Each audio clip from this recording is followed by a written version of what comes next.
Olá pessoal, eu me chamo Rosane Porto, doutora no curso de Direito, professora da disciplina de Criança e Adolescente e Direito Civil Parte Geral, bem como as minhas pesquisas dentro do grupo de estudos Direito, Cidadania e Políticas Públicas do nosso programa de doutorado da universidade.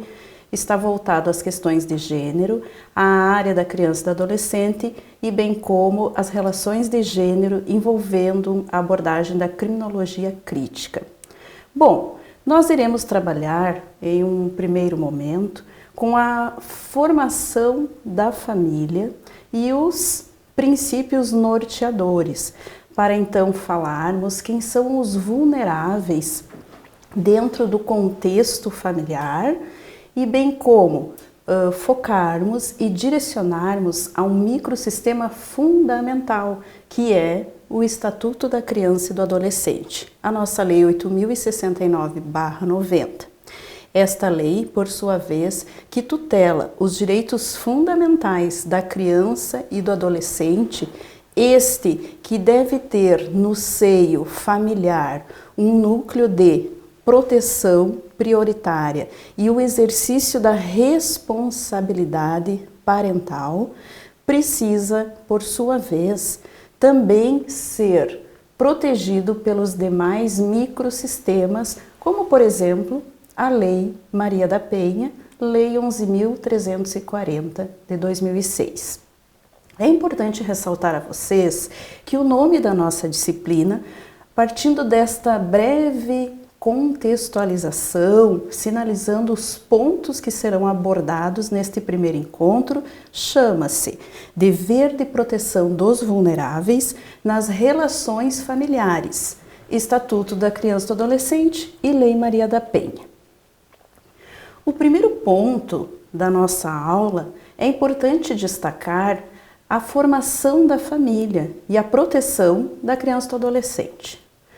Bom, nós temos várias teorias que recepcionam a família e bem como sabemos que a mudança do conceito de família foi ampliando-se em decorrência das necessidades sociais e dos arranjos que partiram das relações.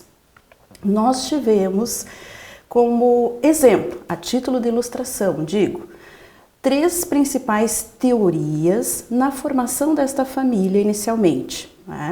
A teoria da promiscuidade primitiva, em que a mulher estava a serviço ou no sentido de submissão e prestação de relacionamentos e serviços ao homem, ou seja, ela era submissa ao homem e vista como um objeto de reprodução e perpetuação da espécie. Depois nós tivemos a teoria matriarcal, em que a mulher é reconhecida meramente como a genitora com as condições de reprodução e perpetuação da espécie, do núcleo familiar. E posterior nós tivemos a teoria patriarcal, que nesta o homem é o que sente-se o dominador das relações na sociedade, na natureza e dentro do núcleo familiar, considerando-se o chefe, o responsável. Dele emana a lei e como as coisas devem e necessitam acontecer. Bom, a teoria patriarcal, ela tem suas consequências e efeitos até no momento em que estamos vivendo, ou seja, na contemporaneidade. Muito embora nós tenhamos a Constituição de 88, que ampliou no artigo 226 e seus parágrafos um conceito de família e combinado com o Estatuto da Criança e do Adolescente, lá no artigo 25, que amplia o conceito de família, apresentando a família natural, ampla, ou extensa. Família esta que reconhecidamente ou notoriadamente tem-se o vínculo não somente consanguíneo, mas extenso, ou seja, a afinidade, o afeto ou o amor é que unem e integram os membros da família que, por sua vez, reconhecem que não há mais uma relação de dominação, uma relação em que o homem é o chefe da família e a mulher apenas a procriadora e responsável pelo ambiente doméstico. Muito bem, comentei a vocês que a teoria patriarcal, ou seja, os efeitos desta concepção patriarcal permanecem ainda na nossa sociedade e, por sua vez, a criança que está em formação e desenvolvimento acaba sendo atingida. Bom, no que tange aos princípios, para compreendermos esses efeitos dentro do núcleo familiar, é importante a leitura do texto do ministro Barroso, que trabalha as questões de igualdade de gênero, mas principalmente ele apresenta o princípio da igualdade nas suas 3 dimensões, na material, na formal e na de reconhecimento. O que eu quero dizer ao sugerir esse texto para leitura e atividade no fórum? Que, muito embora nós tenhamos avançado em reconhecimento de direitos e exercício de papel e corresponsabilidade entre o homem e a mulher, nós não reconhecemos ainda que a mulher seja capaz de exercer cargos de chefia e compartilhar responsabilidades domésticas, como a criação dos filhos e a organização do ambiente familiar. Ainda precisamos avançar nessa perspectiva cultural, comportamental, para que a criança e o adolescente não sofram as consequências nefastas desta cultura que também perpassa no comportamento jurídico quando temos decisões heteronormativistas e que também perpassam na formação de ensino quando não se discute estas relações de gênero que são fundamentais para que a criança e o adolescente tornem-se um sujeito de direitos digno e em condições de pensar qual o lugar que ele deseja estar nesse mundo. Acompanhem comigo. Eu destaquei ali alguns pontos, mencionando nas notas introdutórias, como a família se constitui e ela integra o núcleo de convivência, dá-se pelo vínculo do afeto e de sangue.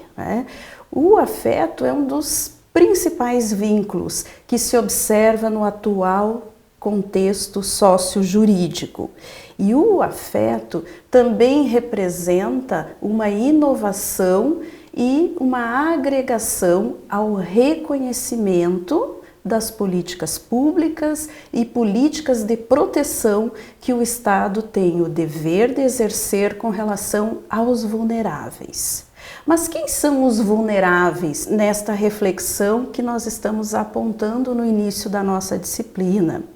São as crianças, os adolescentes, a mulher e o idoso. Mas é importante ressaltar que aqui vulneráveis não é a mesma coisa ou não representa o mesmo sentido que hipossuficiência. A hipossuficiência, ela tem uma perspectiva de renda, de situação econômica, pobreza, fragilidade. E a vulnerabilidade, acompanhem comigo,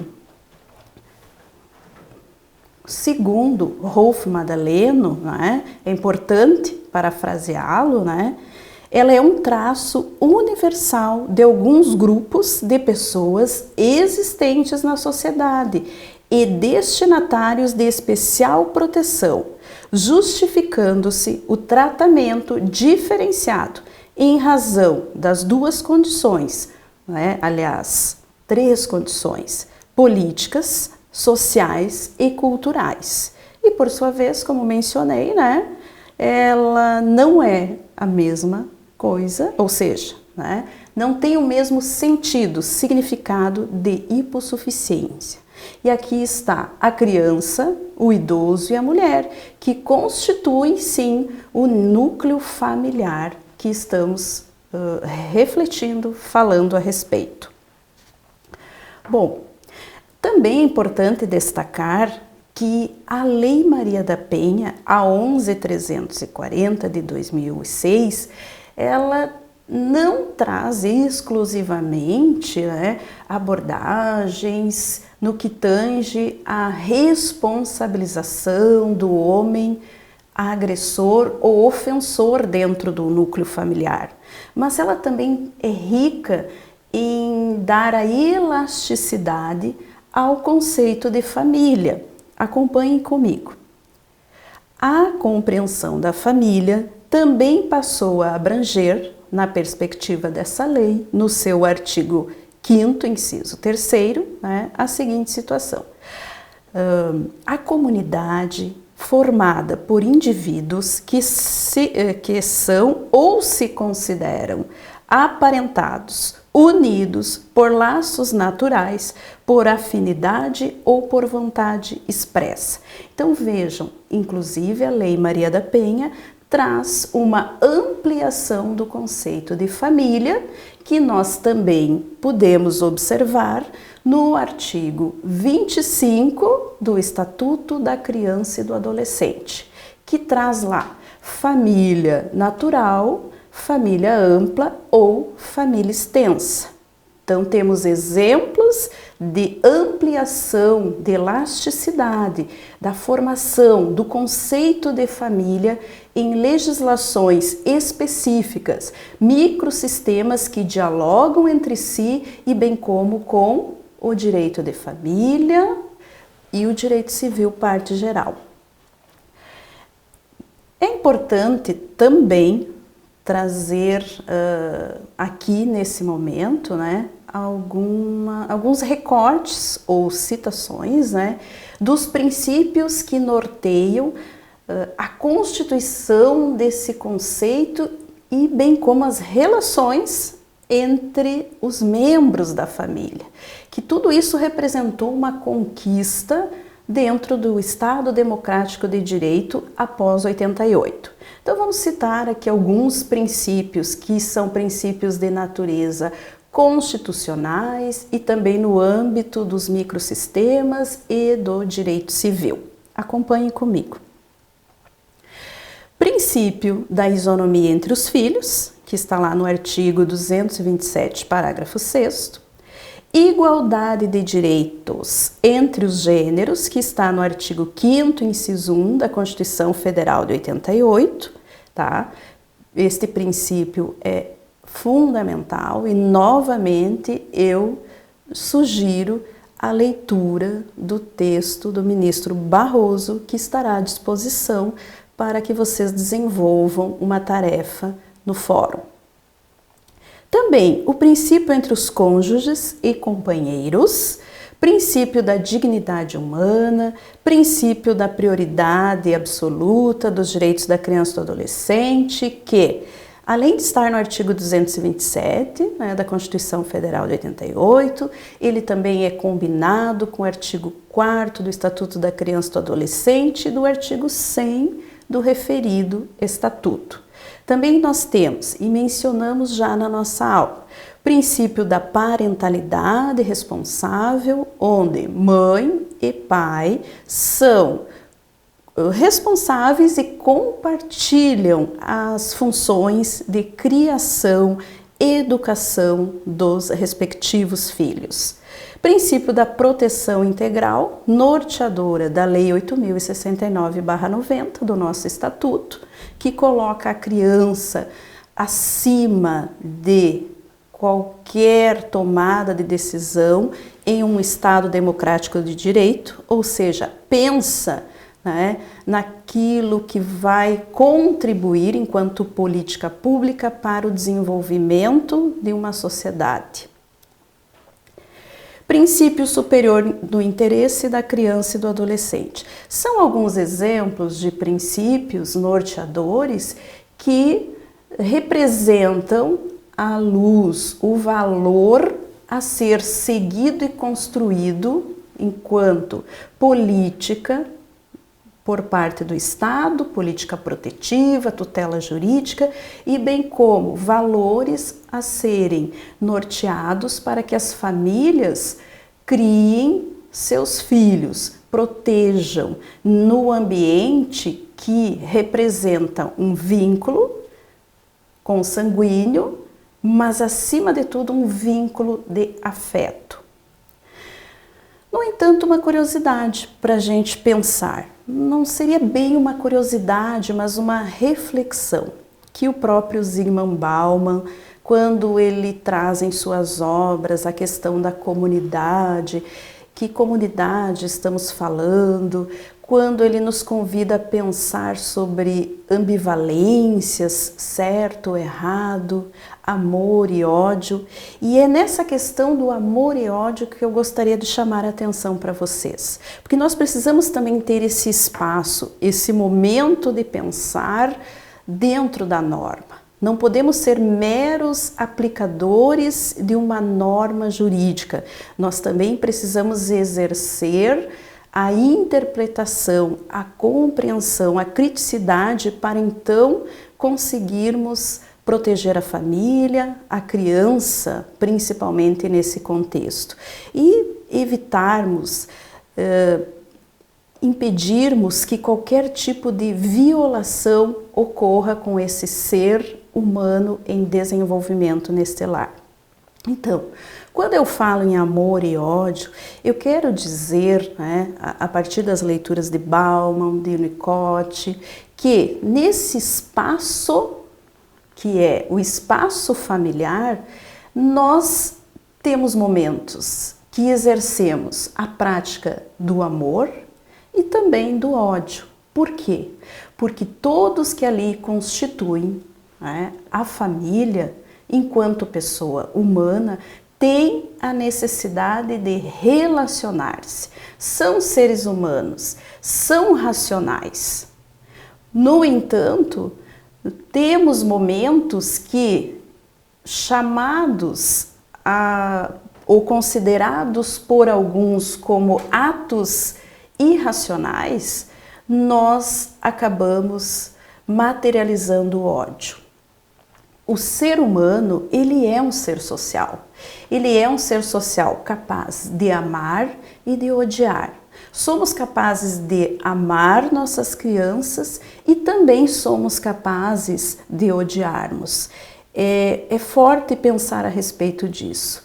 Mas o ódio, né, de um ser humano ou um ser social que nasceu para conviver, compartilhar, ele é presente também nas relações familiares. E nós tivemos alguns casos polêmicos na sociedade brasileira. Tivemos o caso Isabela, tivemos o caso Bernardo. São exemplos em que crianças que estavam em desenvolvimento e acreditavam ter a proteção, o amor no núcleo familiar, ao contrário, foram surpreendidas pelo lado malévolo do homem ou da mulher, que é um lado que demonstra que temos muitas vezes a incapacidade de amar e a maior capacidade de odiar.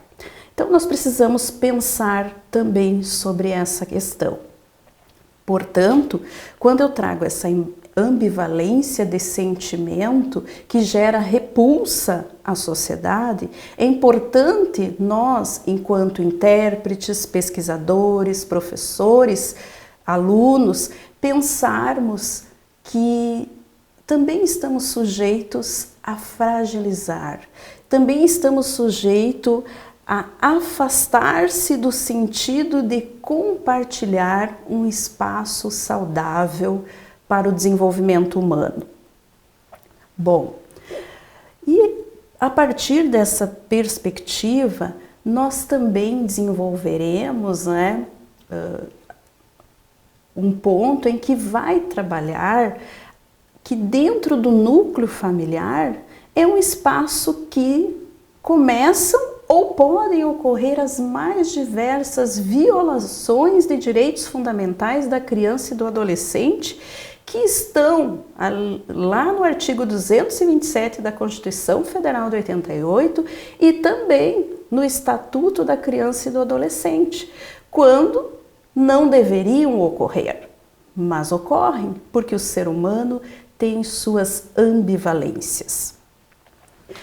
E nesse espaço que é ambivalente, nós também estamos sujeitos a um tipo de violação de direito muito recorrente na atualidade, que eu não poderia deixar de falar, que é o cyberbullying.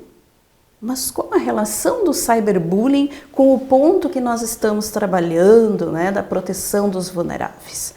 Toda relação, porque é um exemplo de violação de direito fundamental da dignidade da pessoa humana, do bem jurídico vida. O cyberbullying, nós sabemos que é uma violência virtual que se dá nas redes sociais, que se dá nos meios tecnológicos, que expõe a criança ou adolescente às mais diversas violações, né? Entre elas crimes, né, ou comportamentos antissociais que envolvam a pedofilia. E quando os pais não estão atentos ao que os filhos estão olhando nos celulares, ou que estão compartilhando, ou nas relações de amigos ou grupos virtuais que estão inseridos, isso representa uma ameaça à segurança, à vida desta criança ou adolescente. E nós iremos abordar em um dos momentos da nossa aula, em um terceiro momento, quando tratarmos dos crimes, né, e destas implicações mais profundas, iremos ainda refletir sobre a questão do suicídio. Algumas crianças ou adolescentes, e principalmente os adolescentes, né, em decorrência de uma exposição nas redes sociais ou a cobrança de autoafirmar-se e não conseguirem, acabam frustrando-se e, consequentemente, podem cometer ou cometem o suicídio. Então, isto é uma preocupação